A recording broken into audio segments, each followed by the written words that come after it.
Bonjour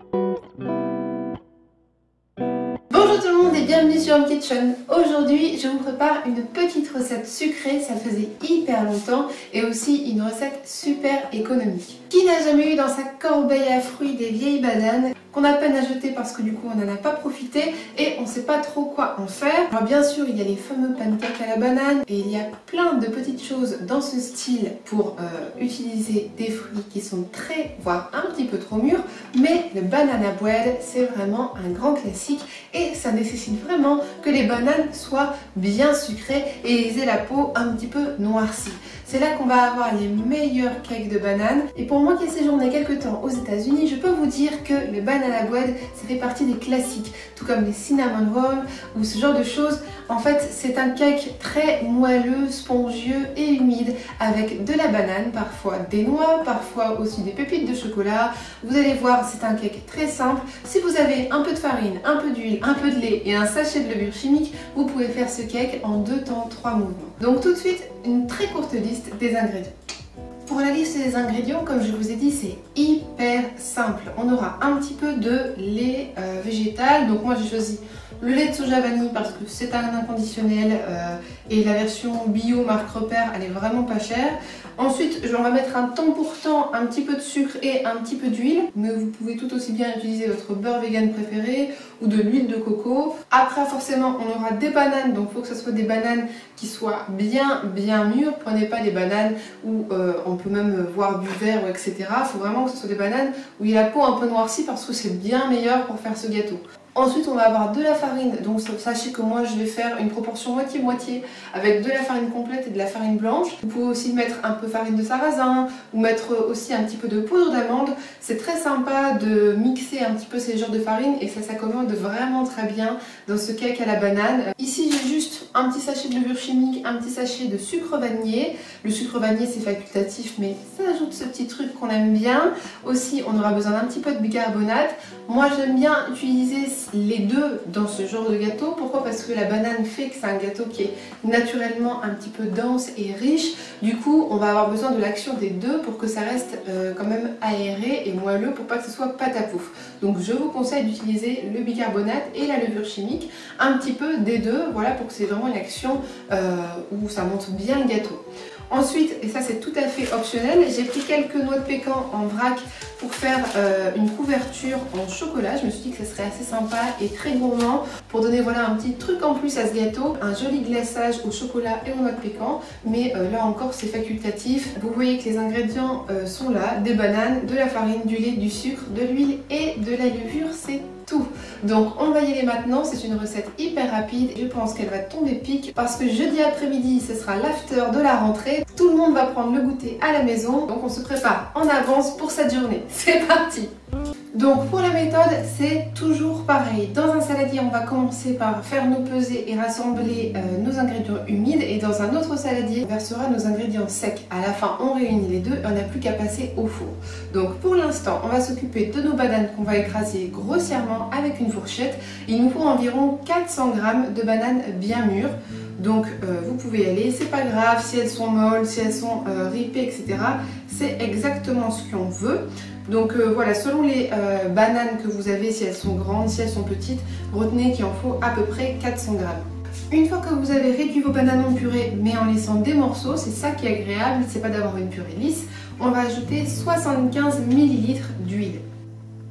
Enfin, on va ajouter 55 ml de lait végétal. Donc comme je vous l'ai dit, moi j'ai pris du lait de soja à la vanille. Si vous le faites juste à la farine blanche, ça sera très bien. Vous mettez que 50 ml de lait de soja. Si jamais vous le faites à la farine complète, et que à la farine complète, vous mettrez 65 voire 70 ml de soja. Les farines complètes ont tendance à plus absorber, donc elles ont besoin d'un tout petit peu de liquide. Ça se joue à pas grand chose, mais parfois c'est ce qui fait l'équilibre d'un gâteau. L'idée donc c'est juste de mélanger grossièrement à la fourchette. Ce type de gâteau n'aime pas trop voilà, qu'on le fouette ou qu'on y passe le fouet électrique. Il faut mélanger pour que ça soit à peu près homogène, mais pas trop travailler la pâte.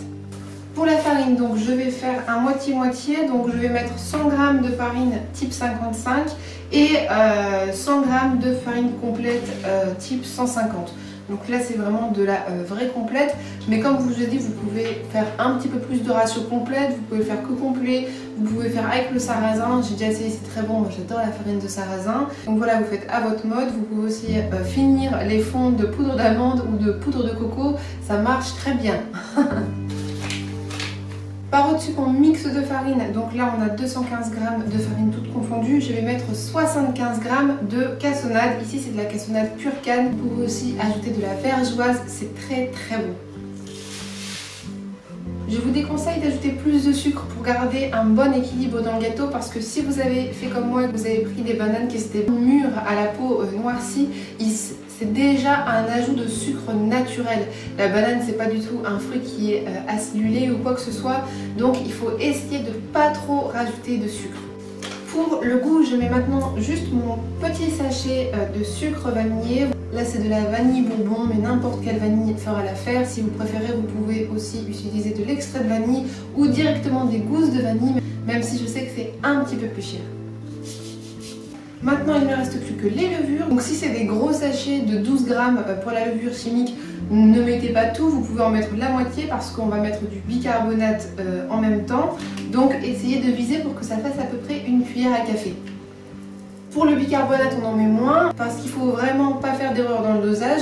Si vous ajoutez un tout petit peu trop de levure chimique, ça ne se sentira pas. Mais si vous ajoutez trop de bicarbonate, ça va avoir un goût immangeable. C'est un peu la spécialité du bicarbonate, ça marche super bien, mais il faut très bien le doser. Bien sûr, on n'oublie pas la pointe de sel qui est toujours un exhausteur de goût dans les gâteaux. On mélange bien cette préparation de farine et de sucre. Et maintenant, il n'y a plus qu'à la verser petit à petit en pluie en mélangeant doucement. Quand votre pâte est bien assemblée, inutile de continuer à mélanger. On veut juste être sûr qu'il n'y ait pas de grumeaux de farine ou que la levure soit bien assimilée. Maintenant, vous allez tout déverser dans un moule à cake. Bien sûr, on enfourne dans un four préchauffé à 180 degrés.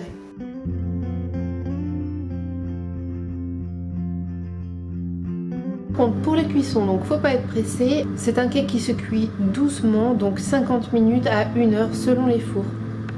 Une fois que le gâteau est sorti du four, on a cette belle aspect moelleux. Comme avec tous les gâteaux, je ne démoule jamais tout de suite pour éviter les accidents. Donc je le laisse tel quel dans son petit moule en papier sulfurisé et ensuite je le démoulerai et je le laisserai refroidir pour pouvoir mettre le glaçage correctement. Donc là maintenant, l'étape qui est ici est tout à fait facultative. On va dire que ça rajoute un petit peu de gourmand et aussi d'esthétique à la recette. On va faire un petit caramel avec juste 40 g de sucre. J'ai mis 2 cuillères à soupe d'eau pour que ça soit un petit peu plus facile. Quand ça commence à faire des bulles, tournez la casserole pour éviter qu'il y ait des parties où ça brûle et des parties où le sucre n'est pas encore complètement bien dissous. Ensuite, on balance nos noix de pécan dedans. Moi, j'en mets environ 2 poignées. Quand les noix sont bien recouvertes, on les réserve sur une feuille de papier sulfurisé. Et après, vous n'avez plus qu'à les écraser grossièrement.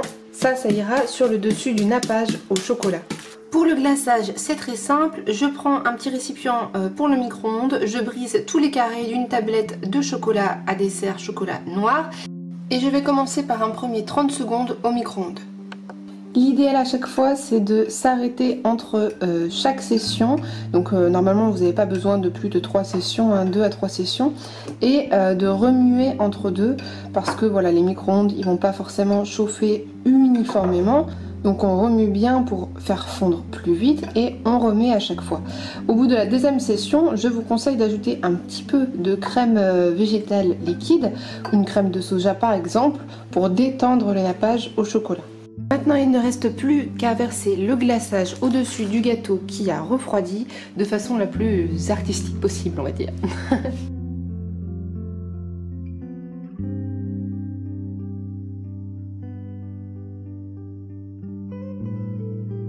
Quand le gâteau est entièrement enrobé, on peut parsemer maintenant nos superbes noix de pécan caramélisées et attendre une dernière fois que notre petit glaçage sèche tranquillement. Et ensuite, j'aurai plus qu'à le déménager sur son petit plat de service.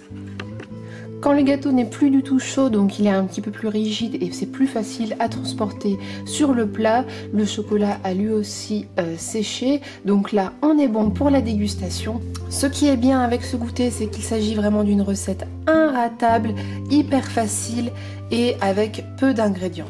Il s'agit d'un fabuleux cake ultra moelleux, facile à faire avec des ingrédients que tout le monde a dans ses plats. Pour l'intérieur, voilà de quoi ça a l'air. On a quelque chose de bien humide, bien moelleux. J'espère que ce gâteau vous aura plu. N'hésitez pas à me laisser vos impressions dans les barres des commentaires. Et on se retrouve très vite sur Home Kitchen.